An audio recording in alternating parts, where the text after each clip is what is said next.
Saudara, seorang pendeta setengah tua datang ke sebuah rumah sakit. Dia bermaksud menengok seorang pemuda jemaatnya yang dalam 3 bulan terakhir kena kanker yang begitu ganas. Yang aneh, dia membawa sebuah atau sekuntum bunga yang sudah layu. Ketika dia datang, sang pemuda senang, pendetanya berkunjung kembali. Lalu dia meletakkan bunganya, lalu dia ngobrol dengan sang pemuda. Dia menghibur pemuda itu yang dalam 3 bulan tubuh yang maco, paras yang ganteng itu terkuras habis oleh penyakit jaringan-jaringan yang tidak normal, kanker ganas dalam tubuhnya.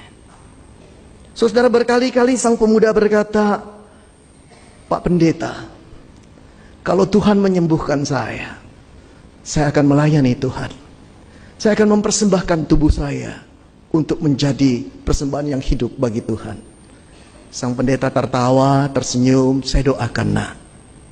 Saudara, selesai setengah jam berbicara, sang pendeta berkata, "Saya pulang dulu ya, yuk kita berdoa." Selesai berdoa, kemudian Bapak Pendeta keluar dari kamar itu. Tiba-tiba pemuda yang sakit kanker itu memanggilnya kembali. "Pak Pendeta, Pak Pendeta." Pendetanya menoleh, "Ada apa?" "Bolehkah saya bertanya satu pertanyaan kepada Bapak?"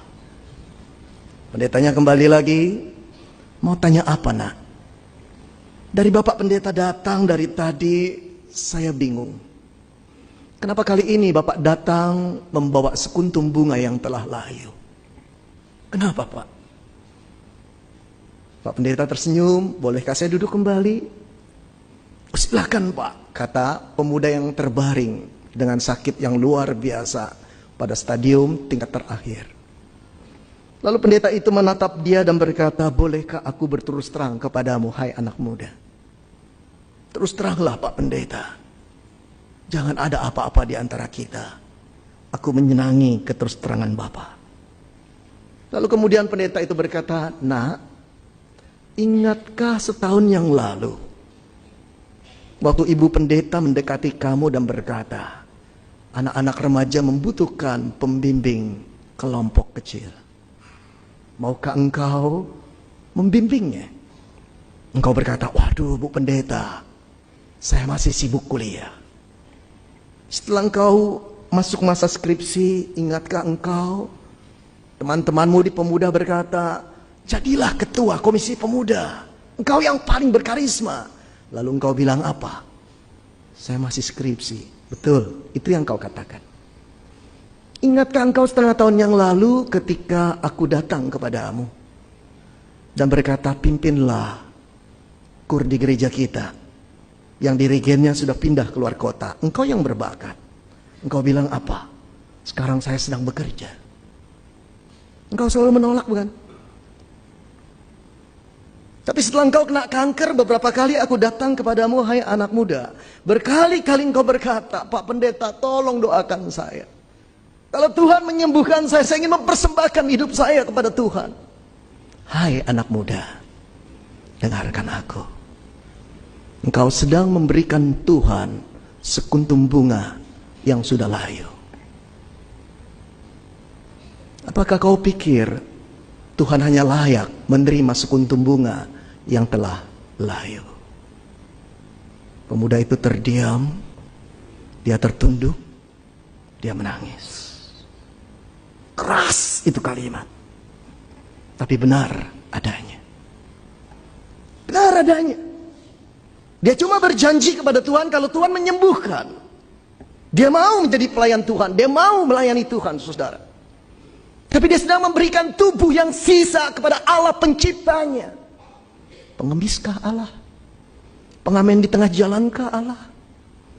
Selayak itukah dia diberikan sisa tubuh, sisa kesehatan? Di mana masa pemuda itu sehat, cemerlang otaknya, bagus masa depannya? Di mana dia?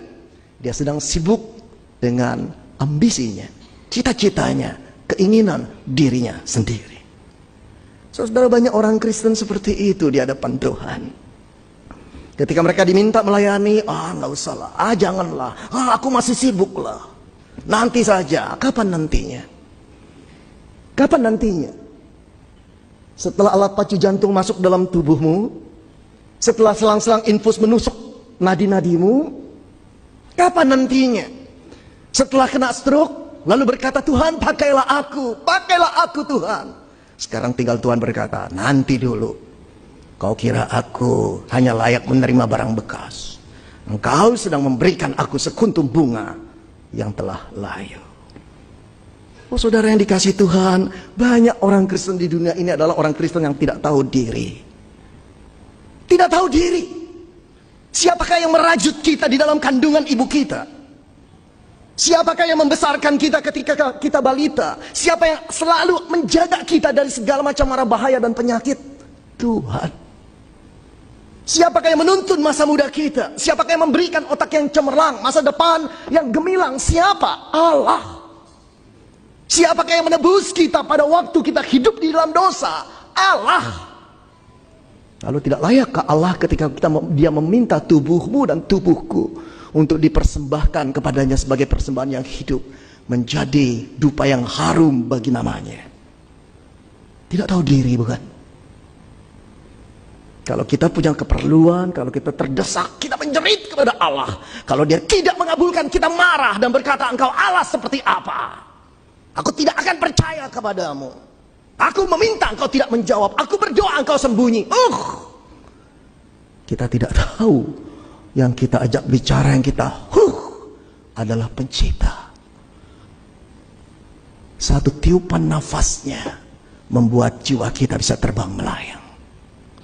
Kita tidak lagi hormat kepada Tuhan. Kita tidak lagi takut akan Tuhan. Kita membuat dia seolah-olah kacung kita, bujang kita. Kita seolah-olah berhak atas diri kita. Seolah-olah kita bisa menciptakan diri kita sendiri dan tidak bergantung kepada Allah. Padahal seluruh hidup kita sampai sekarang ini, kita bergantung kepada Tuhan.